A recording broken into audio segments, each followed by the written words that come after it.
For the record, today is Tuesday, December 11th, 2007. We are at the Charlevoix Public Library in Charlevoix, Michigan, working on the Charlevoix Oral Traditions Project.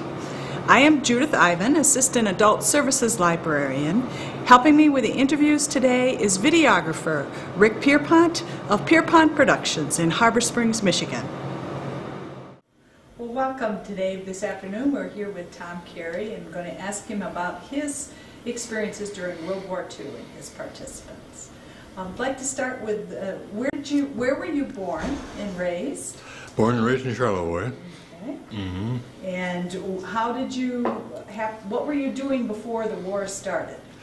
Well, I was working for the city of Charlevoix as a meter reader. Mm-hmm. Did you graduate from Charlevoix High School? Yes. From this school right here? Mm-hmm. Yeah. Started in the first grade right next door. Looks a little different now, doesn't it? Right. And when did you enlist or were you drafted? I enlisted. In what branch of the service did you? I'd be in Navy. Mm-hmm. Ended up in the construction battalions, the naval construction battalions.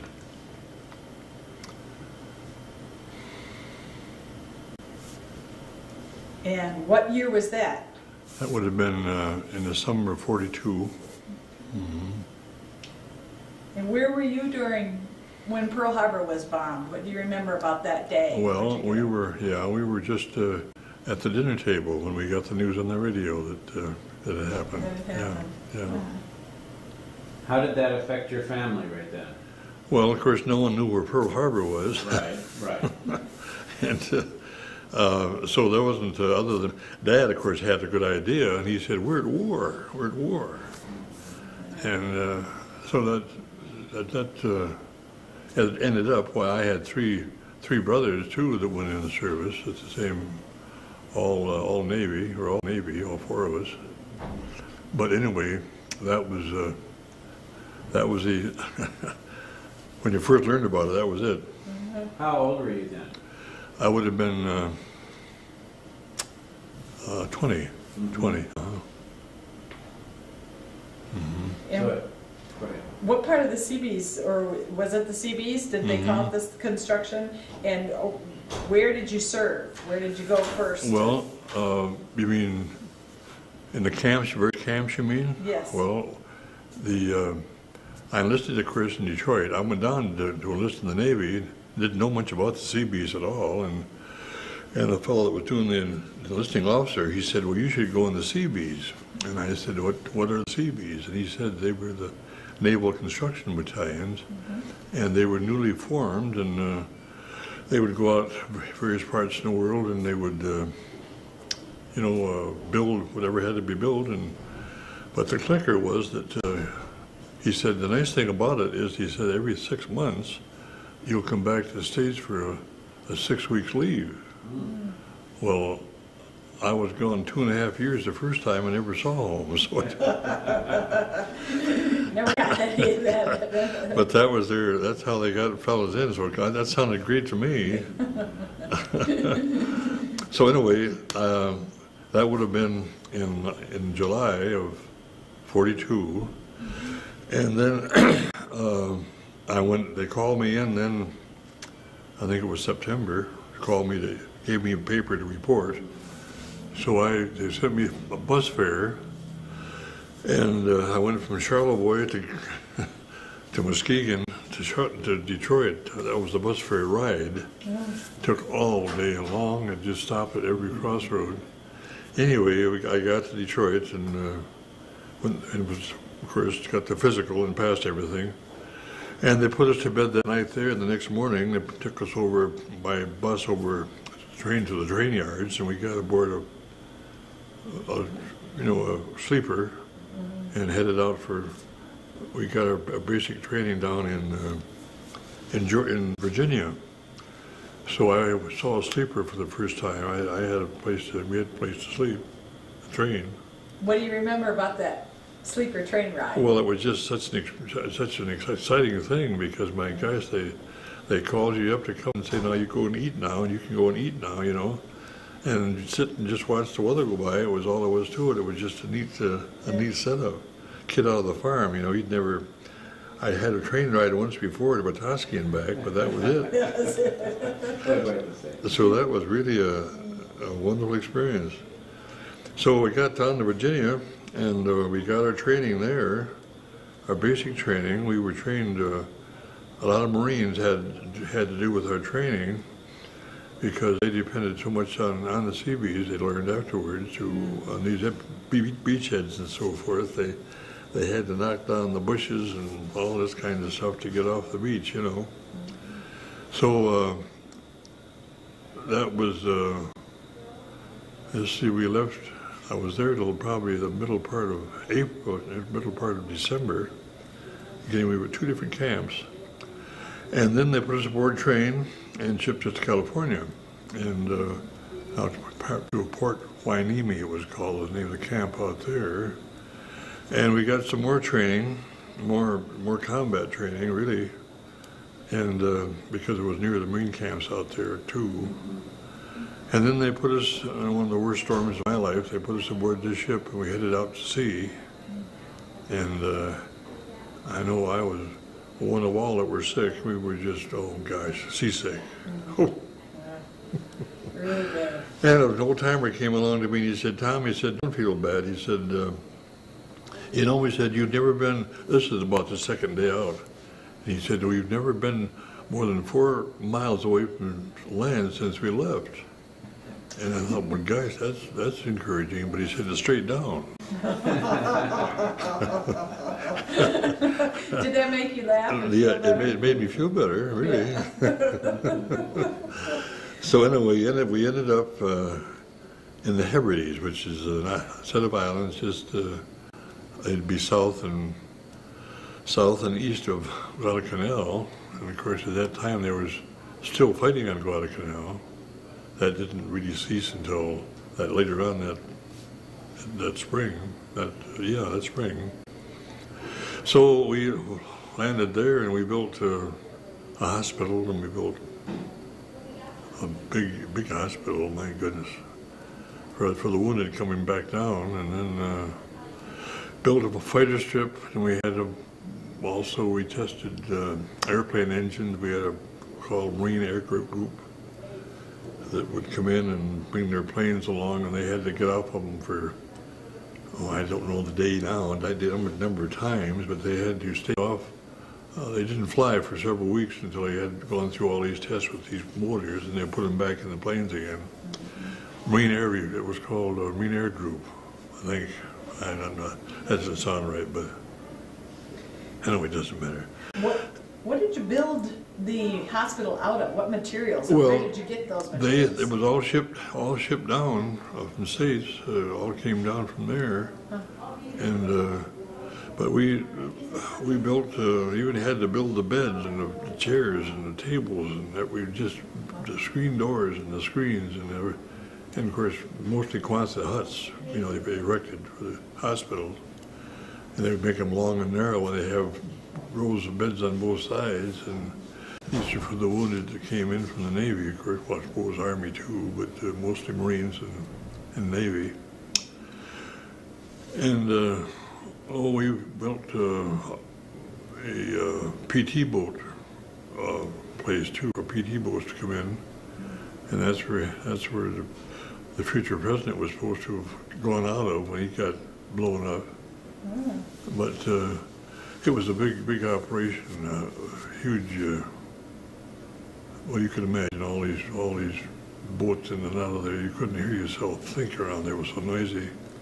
But anyway, that was all part of our 36 job was to do those things, and there were other things too that they did. They built bridges and they built roads, and whatever had to been built, they'd just say, "That's the 36 job," or whatever, and we do it. You know, I say we do it. It was, well, I was part of it certainly, but I was one of the pick and handle boys. I used to shovel and. I was going to ask you what you actually did. I wasn't. As it turned out, I went the carpenter end of it, and So my rating when I was discharged was carpenter mate second class. And I had worked up from a seaman, and I learned a lot about carpenter work, there's no question. But we had many fellows in our organization that were in World War I. Really? Just, yeah. Of course, at that time, they were drafting up to 45 years of age. And a lot of these fellows that were on that borderline didn't want the Army again, so they, took their trade and went in the Navy. Oh, okay. So they were a bunch of hard livers, but they also were hard workers. My gosh, they were good honest fellows. My gosh. And anyway, how many people were in that unit, the 36? How many a soldiers? the CV unit battalion, I think, was around 1,150 altogether. 1,150. That was a CV unit or battalion. And it was broken down by companies and then by platoons, just like the Marines would be. Okay. So I was, anyway, it was certainly an interesting time. Then we got one stormy, rainy day, one night we got a call that we were moving out, so we had to pack up everything you own and get aboard the LSTs, and we headed north then to some islands called the Russell Islands. They were just off Guadalcanal, about 30 miles off Guadalcanal. And we built a transit place there, transit. The Navy came down and dumped their supplies, and then they would resupply from that spot.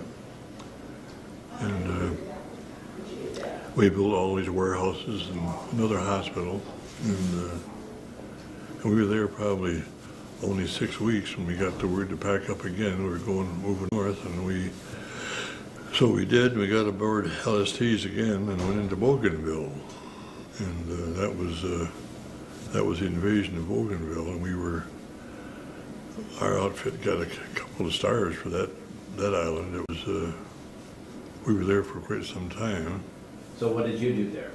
Well, they put me then in what they call a carpenter's crew, and so we built anything that when they needed carpenters, they just hollered for our crew or one of our crews, and we would, there were probably 7 or 8 in a crew, I would guess, and we had been issued all the tools we would need, and we just take off to these different spots, and we built for the Marines, and we built stuff for the Army too, I remember. And so it wasn't just strictly a Navy operation. But So did this keep you out of combat, then you didn't have to actually have any action of any kind? No, other than we got shelled an awful lot, and we got some bombing involved, and but there was one time there that we, was it 20? I think it lasted 24 days, as I remember, nights or something. So 24 days and nights, and we were shelled.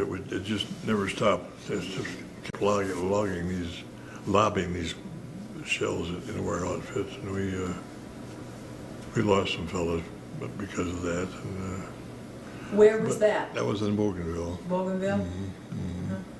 That's an island I haven't heard of before. Oh, is that right? Yeah. Well, it's the biggest island in the Solomon chain. Okay. It's one about, as I recall, 60 miles long, but they went in there and just took a beachhead, just about halfway up the island, and the beachhead was about 6 miles deep and 8 miles along the beach. And we went in there, and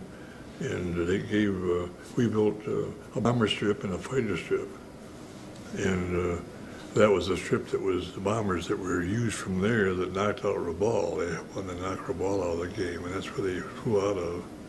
But the Japs were still back all over the island, and they would just, when they wanted to, they could just lob these shells in at us any time, and we finally took us off of there. But we'd been out then for, oh gosh, over a couple of years altogether. And we went from there down to not New Zealand, not New Guinea? no, the one above, the island above New Zealand. Oh, French New Borneo? French Borneo. It's French owned. Yeah, gosh. And that's something, I never heard much about it before, but pretty good size island. And we had a supply base there, but we went down there we learned after we got there, they were going to ship us back to the States to regroup. Because we lost a lot of people, and a lot of them got sick, and a lot of them had malaria, and there was a lot of sick fellas, my gosh. Anyway, we were down there just a short time. New Caledonia. Mm-hmm. New Caledonia. Yeah, that sounds good. Yeah. And hadn't thought of that in a long while.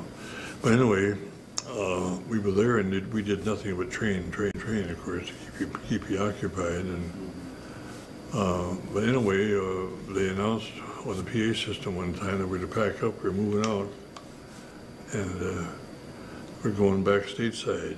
And I never heard such a roar? Wow.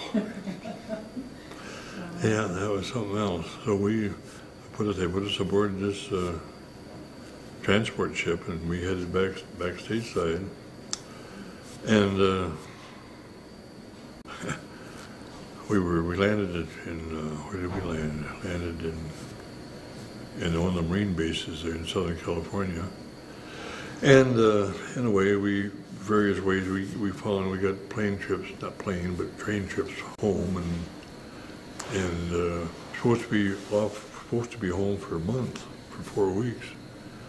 And we got a telegram from the Navy saying that I was reported back to Camp Rhode Island in such and such a number of days, and so it just blew my whole program, my trip, my vacation, all to pieces.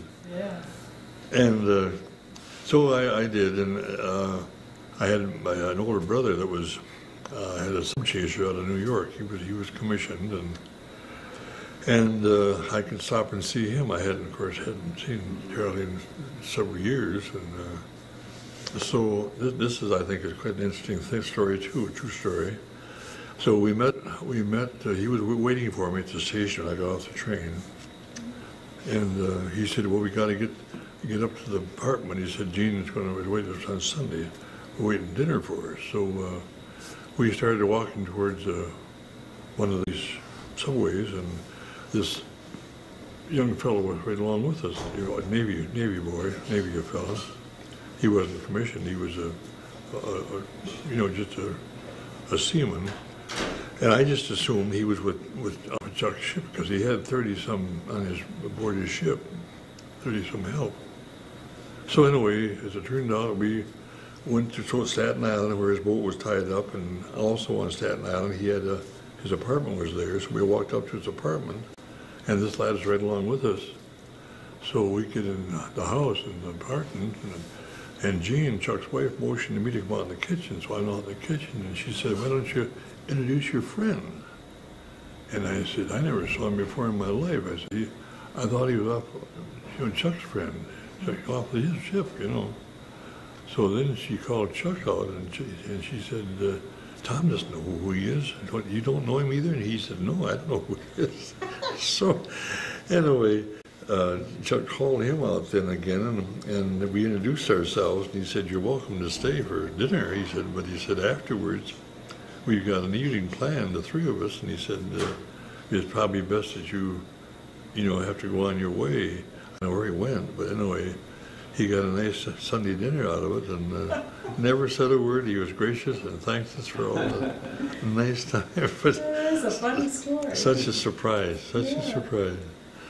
So anyway, from there, I went to Camp Endicott and just got located in there, and they said, "Get aboard the train, we're going to California." So back to California we go. And in the meantime, Esther and we'd known each other for years. We started school, it's 2 rooms down, just a room down, first grade.